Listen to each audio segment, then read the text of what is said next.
En orchestrant la révision du code minier du 11 juillet 2002, depuis 2016 ayant donné naissance à l'actuel code minier publié en mars 2018, le législateur voulait de cette loi être la plus compétitive comparativement à celle précédente qui manifestait quelques faiblesses. Du coup, avec la mise en place de ce nouveau code minier, plusieurs réformes ont été enregistrées dans les secteurs de l'exploitation minière en République démocratique du Congo. Des réformes que nous sommes censés connaître au travers de ce magazine télévisé consacré aux activités du secteur minier et du monde des affaires dénommé DRC Mining Business, que nous avons le plaisir de vous présenter en ce jour, dont voici les principales articulations.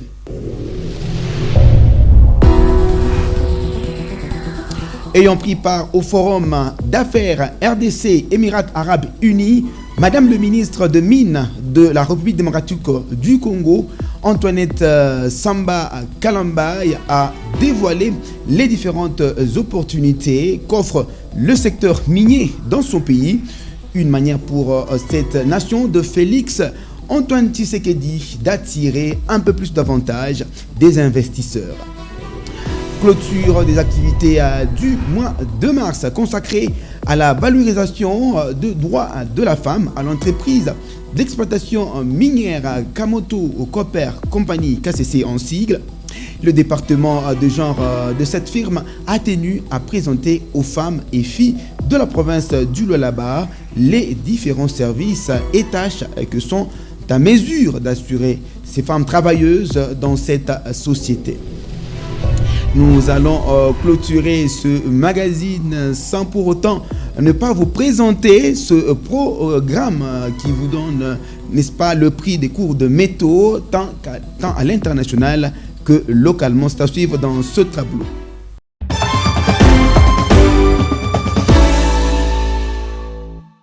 Très heureux, nous sommes encore une fois de plus de vous savoir nombreux en train de suivre ce programme DRC Mining Business. Moi, c'est Jean Katunga Mwamba pour la présentation. Bienvenue à tous. Nous ouvrons ce magazine d'abord avec cette information qui vient de nous parvenir concernant, n'est-ce pas, la pollution de l'environnement au village Kapanga et Yenga. Nous sommes bien dans la province du Lualaba, dont la société minière Sicomine est sujette, selon nos sources. Cette pollution est due au débordement d'un de ces bassins de retenue des eaux acidulées. C'est pour la seconde fois qu'une telle situation vient de se répéter. Sous place pour le constat, notre équipe de Reporters sans frontières nous donne le fait suivant. Il est difficile pour moi d'enlever le masque à ce stade parce que nous nous retrouvons dans une zone où il y a les acides. Nous sommes au village Kapanga et village Yengue. Ici, les eaux venant du bassin de la société Sicomine ont débordé en date du 23 mars 2022. Pour ces populations, c'est une désolation totale. Ils demandent l'implication des autorités par rapport à cette situation. Regardez comment l'eau coule, on dirait dans une chute. La nuit du 22 mars 2022 n'a pas été paisible pour les habitants de village Yengue et Kapanga. Un bassin de retenue des eaux acidulées de l'entreprise Sicomine a cédé.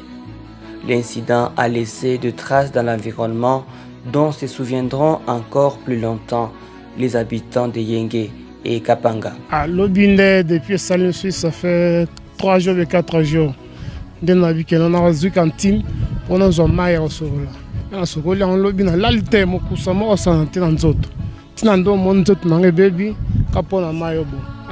un lobby, on a vu un lobby, on a vu un lobby, on a vu un lobby, on a vu assis des ans à Maï.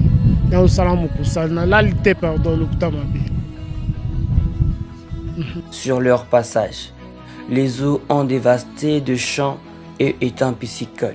Banatwala bishia bintu biote mairi funguka kusokomini. Inaingia mumukini. À force d'habitude, on risque gros. De nos jours, les habitants de Yéngué et Kapanga n'ont plus d'eau potable. Sicomine a pollué l'environnement. Il faut faire 5 km ou 3 pour certains pour trouver de l'eau. S'il faudrait vraiment arrêter la production, que la société arrête la production, tant mieux.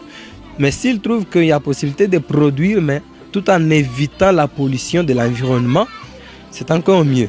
Donc, si donc les autorités peuvent vraiment s'impliquer dans cette situation-là, ça serait très important et non pas donc que ces messages ne tombent pas dans les oreilles d'un sourd. Je l'espère bien. Ce débordement est un cas de récidive.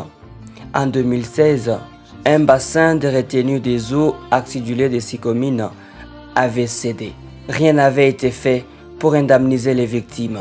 Sicomine ilifaa ya pili 2016 kulikuwa tena dégâts ya acide tena ya bassin. Sur certaines vidéos amateurs, une famille essaie d'évacuer les eaux acidulées avec les moyens du bord. Les eaux ont envahi toute la maison. Pendant ce temps, une autre montre Sicomine en train de déployer les efforts pour contenir les débordements. Contacté à ce sujet, Sicomine s'est réservé de tout commentaire pour l'instant. C'est que la Sicomine ne reconnaît pas sa part des responsabilités dans cette affaire. Les services de l'État étaient ici le vendredi 25 avril et donc 25 mars, soit 2 jours après, pour faire le constat. Jusque-là, le dossier il est au parquet. Nous poursuivons ce programme avec cette nouvelle du ministère national de Mines où son numéro 1, Madame le ministre Antoinette Samba Kalambaye, a présidé la 114e réunion du comité exécutif des l'ITIE, entendu par la Initiative pour la transparence des industries extractives. À cette réunion qui s'est déroulée à Sultani Hotel dans la capitale Kinshasa, plusieurs sujets ont été évoqués, parmi lesquels cette question sur l'avancement de la mise en œuvre du processus de validation, la présentation de termes des références des activités sous financement de Royaume de Belgique, les autres points sur l'information et la situation du dossier des ex-consultants de ST. Enfin, cette autre question sur la pollution de la rivière Kabondo et son impact sur les communautés locales et riveraines.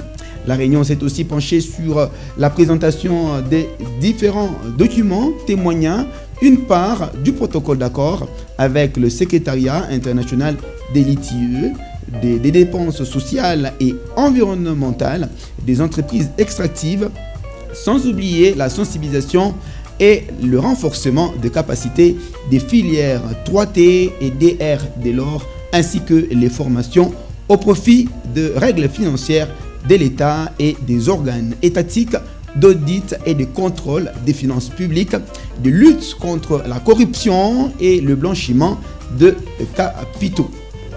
Et bien sûr, cette autre actualité du ministère de Mines avec cette participation du ministre Antoinette Samba Kalambaye au forum d'affaires RDC Émirats Arabes Unis, où elle a dû présenter lors de son exposé les opportunités d'investissement que regorge la RDC dans le secteur minier.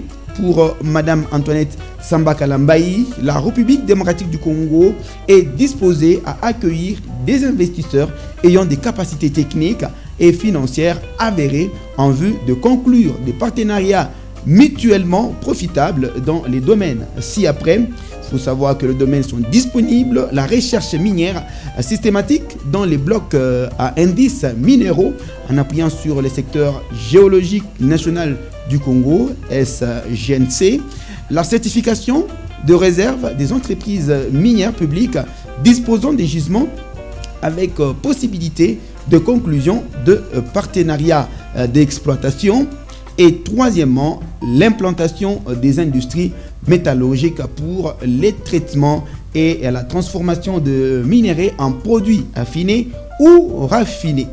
Et un autre point a aussi été ajouté. Il s'agit de ce point en rapport avec l'implantation de raffineries d'or et de tailleries de diamants.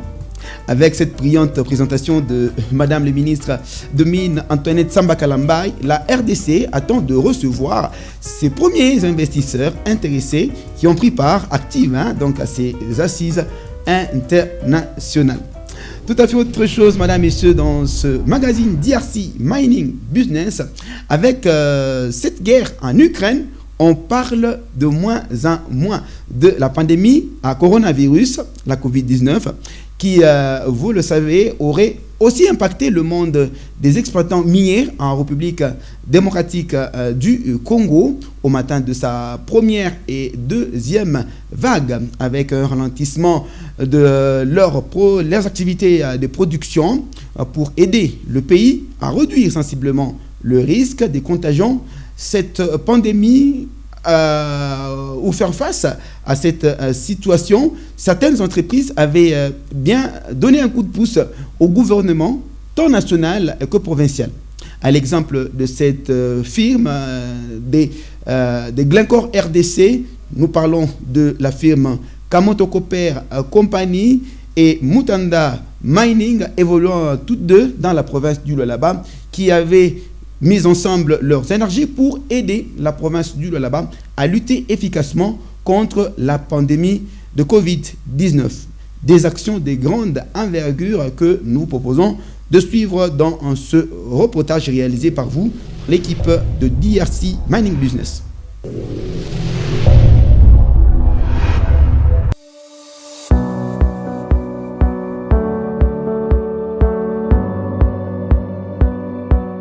Implanté en République démocratique du Congo depuis quelques années, ce géant du monde des affaires, Glencore, à travers ses deux filières, dont Kamoto Copper Company SA, KCC en sigle, et Mutanda Mining, font du social des communautés locales l'une de leurs priorités majeures dans l'exercice de leurs activités.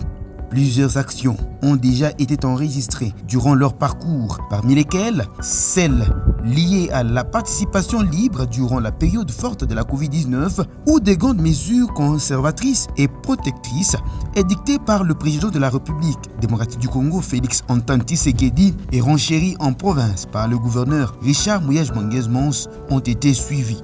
Afin d'appuyer la province dans sa lutte contre les méfaits de la Covid-19, les deux filières de Glencore, République démocratique du Congo, à savoir KCC et Mutanda Mining, avaient bien voulu répondre librement et positivement à l'appel du gouvernement provincial du Lualaba, à travers la création de sa caisse de solidarité qui devrait recevoir des dons en nature ou en argent. Aux premières heures de l'appel de l'autorité provinciale, KCC et Moumi avaient répondu positivement. D'abord avec un apport de médicaments et matériel dont la valeur totale est évaluée à plus de 700 000 $ américains et dont la première partie a été disponibilisée au comité de riposte à la Covid-19. Pour présenter ce lot de médicaments, c'est le docteur Kazimoto, responsable du département santé de KCC, qui a détaillé les équipements remis.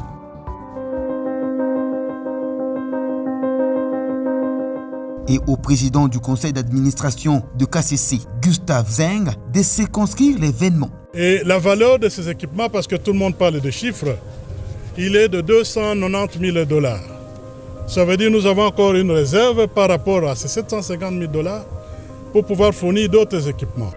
Entre-temps, l'entreprise KCC et Mutanda ont doublé d'ardeur pour répondre positivement à l'appel de la province en l'appuyant cette fois-ci avec des structures mises en place dans l'enceinte de l'hôpital Watuetu. Ces deux filières de Glencore ont mis à la disposition du comité de riposte un centre de prise en charge et de traitement des victimes de la Covid-19.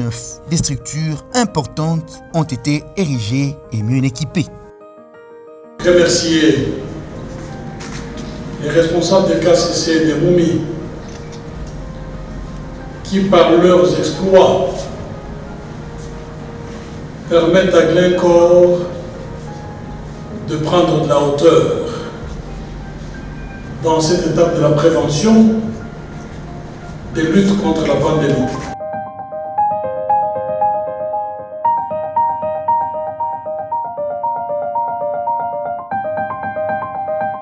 À la satisfaction donc du gouverneur Richard Mouyej-Mangès-Mons, qui n'a pas manqué de mots pour exprimer sa joie. Les directeurs de ces deux filières ont également accepté de remettre une partie de leur salaire au profit de cette lutte contre la Covid-19 au Lualaba, non pas en argent, mais en nature, équivalent à plus ou moins 120 000 $ américains. Au moment que la province du Lualaba fournissait ses efforts pour prévenir sa population de cette pandémie, KCC et Mutanda ne se sont pas arrêtés.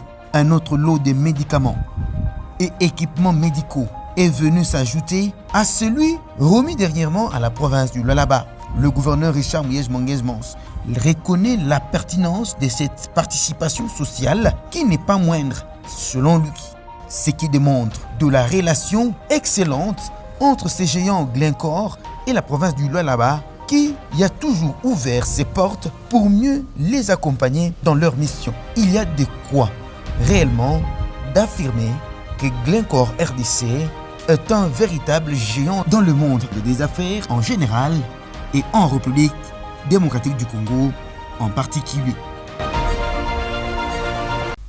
Ce qui est bien dit. Sachez aussi que certaines autres entreprises d'exploitation minière en République démocratique du Congo avaient emboîté le pas des Glencore RDC que nous découvrirons avec vous plus tard. Vous l'avez bien compris, c'est notre rubrique L'œil du code minier, cette rubrique qui se fera désormais le plaisir de vous faire découvrir les différents points de cette loi qui régit ce code minier révisé de 2018. Nous commençons par les commencements, ce qu'il faudrait retenir et savoir sur les codes miniers révisés du 9 mars 2018. Ce code qui n'est que un code issu de l'ordonnance loi présidentielle numéro 81-013 du 2 avril 1981 portant législation générale sur les mines et hydrocarbures, modifiée et complétée par l'ordonnance loi numéro 82-039 du 5 novembre 1982.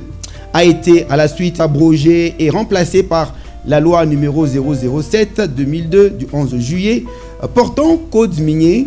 Par cette ordonnance de juillet 2002, la nouvelle législation se voudrait plus compétitive, avec des procédures d'octroi de droits miniers ou de carrières objectives, rapides et transparentes, ainsi qu'un régime fiscal douanier et d'échange incitatif pour l'investisseur. Son application de juillet 2002 au 31 décembre 2016 a été à la base d'augmentation sensible du nombre des sociétés minières, de droits miniers et de carrés minières, ainsi que de l'accroissement de la production minière en République démocratique du Congo. Néanmoins, l'espoir du secteur minier censé rapporter à l'État congolais des recettes substantielles pour son développement économique et social n'a pas su rencontrer les attentes. Alors, cette situation d'insatisfaction ou insatisfaisante a conduit à reconsidérer ce code minier et son application. Cette reconsidération a été justifiée par un certain nombre de lacunes et faiblesses dans son chef. Il s'agit notamment de ces lacunes que nous vous proposons. La surveillance du régime conventionnel et de celui de droit commun, ainsi que la clause de stabilité de droit acquise sur une période de 10 ans, impactant régulièrement le rendement du régime fiscal et douanier. L'insuffisance des dispositions relatives au gel des substances minérales dans les périmètres couverts par les droits miniers et carrés miniers. La modicité de la quotité de la participation de l'État dans le capital social des sociétés minières, le faible taux de droits fixes pour l'enregistrement des hypothèques et des contrats de cession, l'extension sans condition préalable de régime privilégié du code aux sous-traitants et sociétés affiliées, ainsi qu'aux titulaires de droits miniers en production depuis plusieurs années. Sixièmement, l'éligibilité aux droits miniers et de carrière de personnes physique peu susceptible de disposer des capacités financières et techniques exigées de droits miniers. Et nous allons parler certainement de cette question de profits excédentaires engendrés par des prix du marché en très forte hausse et leur répartition. Huitièmement, l'absence d'un contrat type référencé pour l'élaboration des contrats de partenariat engageant les sociétés publiques. Neuvièmement, l'absence d'un cahier de charges type reprenant les obligations socio-environnementales des opérateurs miniers vis-à-vis de communautés locales. Dixièmement, enfin, le manque de transparence et faible profit retiré par l'État congolais dans l'exploitation des substances minérales de son sol et de son sous-sol. Avec tous ces éléments, ne rencontrant pas les attentes du législateur, il y avait certes une évidence à la nécessité d'entrevoir la révision de ce code minier de juillet 2002. Celle-ci avait été motivée d'une part par les soucis d'accroître le niveau de contrôle de la gestion du domaine minier de l'État, des titres miniers et de repréciser les éléments relatifs à la responsabilité sociétale et environnementale des entreprises minières à l'égard des communautés affectées par leurs projets, ainsi que d'équilibrer le régime fiscal, douanier et d'échange dans le cadre du partenariat entre l'État et les opérateurs miniers, et d'autre part les besoins législatifs de conformer le code minier à l'évolution du contexte politico-administratif marqué par l'avènement d'une nouvelle constitution en 2006 mettant en jeu des nouveaux intervenants dans la gestion du code minier. Dans cette optique, elle apporte plusieurs innovations que nous vous ferons donc le plaisir de connaître désormais dans différentes productions de ce magazine DRC Mining Business. Place actuellement à notre rubrique Les termes. Aujourd'hui, dans la rubrique Les termes, nous allons découvrir avec vous quelques termes ensemble: exploitant artisanal, exploitation et exploitation artisanale. Et bien sûr, le terme que nous demandons à notre consoeur de nous présenter, qu'est-ce que nous pouvons bel et bien retenir de ce terme, Cynthia? Eh bien oui, Jean Katunga, c'est que nous devons retenir est juste que le mot exploitant artisanal veut tout simplement désigner toute personne physique majeure de nationalité congolaise détentrice d'une carte d'exploitant artisanal en cours de validité, membre d'une coopérative minière qui se livre aux travaux d'exploitation artisanale de substances minérales à l'intérieur d'une zone d'exploitation artisanale. Ainsi, le mot exploitation, quant à lui, signifie toute activité par laquelle une personne morale se livre à partir d'un gisement identifié et aux travaux de surface ou souterrain à l'extraction de substances minérales d'un gisement ou d'un gisement artificiel et éventuellement à leur traitement afin de les utiliser ou de les commercialiser. Et enfin, le mot exploitation artisanale indique toute activité par laquelle un exploitant artisanal se livre dans une zone d'exploitation artisanale à l'extraction et à la concentration de substances minérales en utilisant des outils, des méthodes et des procédés industriels conformément aux dispositions du présent code. Merci beaucoup pour ces termes que nous venons de suivre. Ce sont les termes régulièrement utilisés dans les secteurs de l'exploitation minière. Madame, Messieurs, ce programme se poursuit dans un instant. Je vous le dis en titre que le département de genre de Kamoto Copper Compagnie SA, KCC en sigle, a organisé une journée d'échange avec différentes femmes et filles de la province du Lualaba en vue de leur faire connaître ce de quoi une femme peut être capable d'assumer comme responsabilité d'assurer comme tâche au sein de cette entreprise d'exploitation minière œuvrant dans la province du Lualaba. Plusieurs travailleuses de KCC ont pris part à cette activité d'une importance capitale et qui honore la femme en ce mois de mars dédié aux droits de la femme, un mois qui vient de se clôturer. Suivez ce reportage.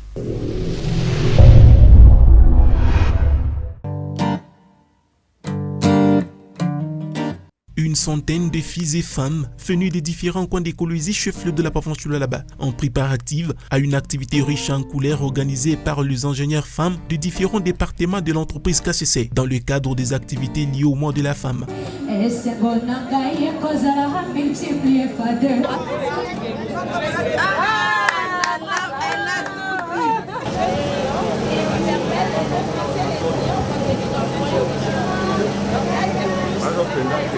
Sous le thème KCC au féminin, Madame Mujinga Belgrès, manager des applications au sein de cette entreprise, a dans son allocution circonscrit le cadre de cette activité. KCC aimerait envoyer un message positif. En dépit de toutes les difficultés que les femmes continuent d'affronter, les femmes, continuons de persévérer contre vents et marées dans nos actions, nos efforts, pour changer nos conditions de vie.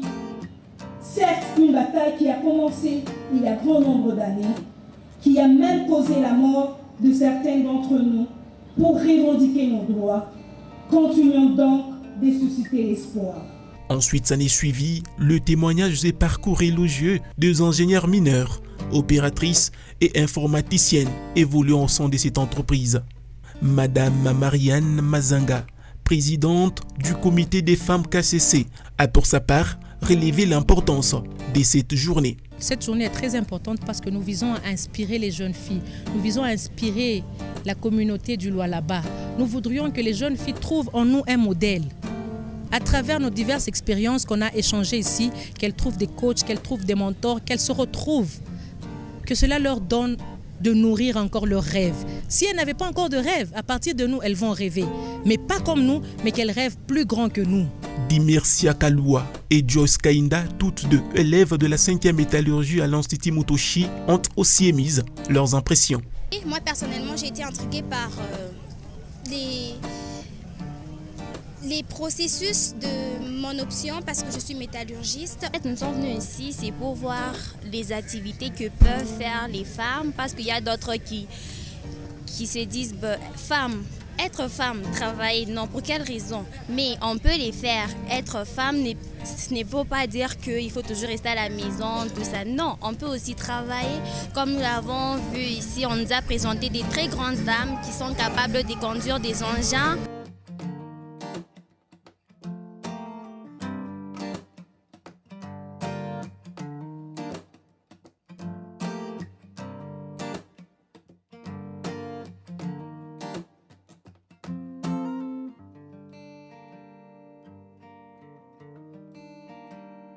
And what I noticed is that when you are a woman, it's already difficult to be a leader, but when you are a woman, it's almost like there is an additional challenge.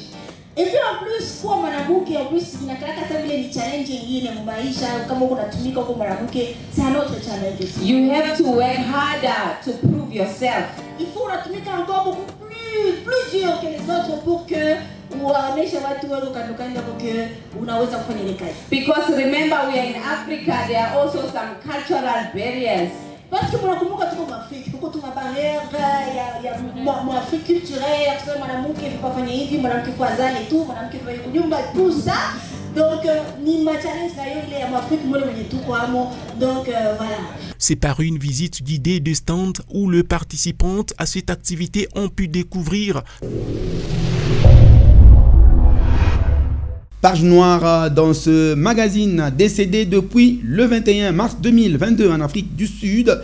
Le directeur de ressources humaines des Tenke Fungurume Mining, M. Urban Chipeng, a été inhumé le dimanche 27 mars au cimetière Rivière des Anges à Kassangiri. Plusieurs agents de cette entreprise ont rehaussé de leur présence à cet événement d'adieu de son directeur suivait.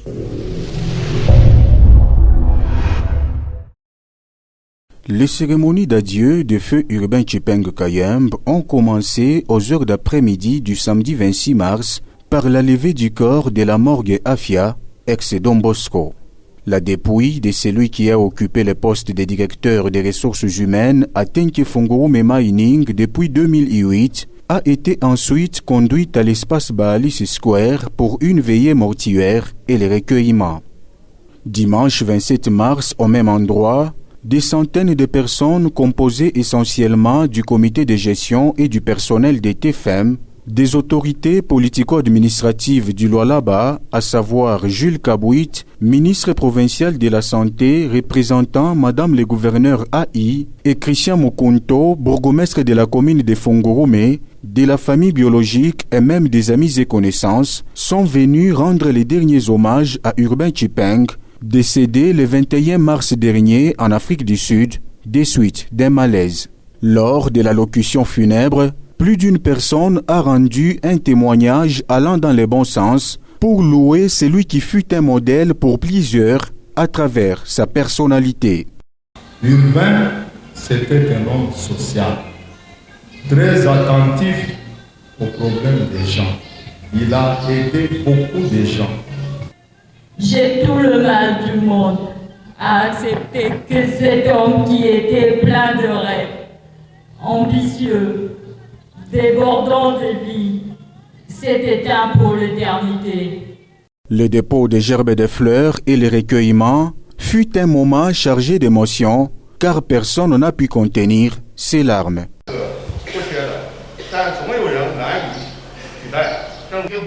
Tu es parti trop vite. Quel sentiment d'inachevé tu laisses derrière toi, auprès de cette société pour laquelle tu as tout donné, sacrifié ton temps, ton énergie. Peu après, le cortège funèbre avec en avant-plan les comités de gestion des TFM s'est dirigé vers les sépultures. Et c'est dans ces caveaux de la vallée de la Bénédiction à Kasangiri que désormais reposera Urbain Tshipeng. L'entreprise minière Tenke Fungurume ayant son siège au Lualaba était mobilisée comme un seul homme pour ainsi rendre les hommages mérités à Urbain Tshipeng, un employé assidu qu'elle ne verra plus jamais.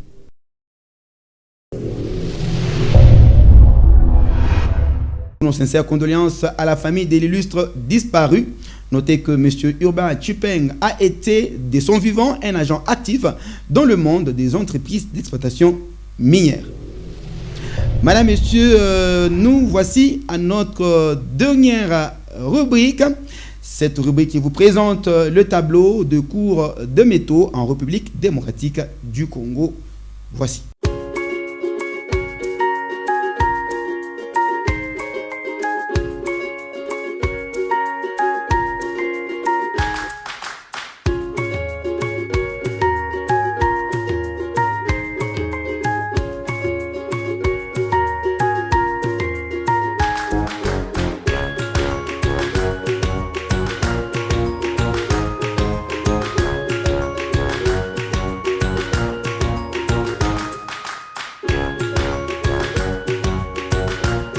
Et c'est la fin de ce magazine du jour. Merci de l'avoir suivi chez vous. Bonne suite de programme en compagnie de votre télé. Au revoir.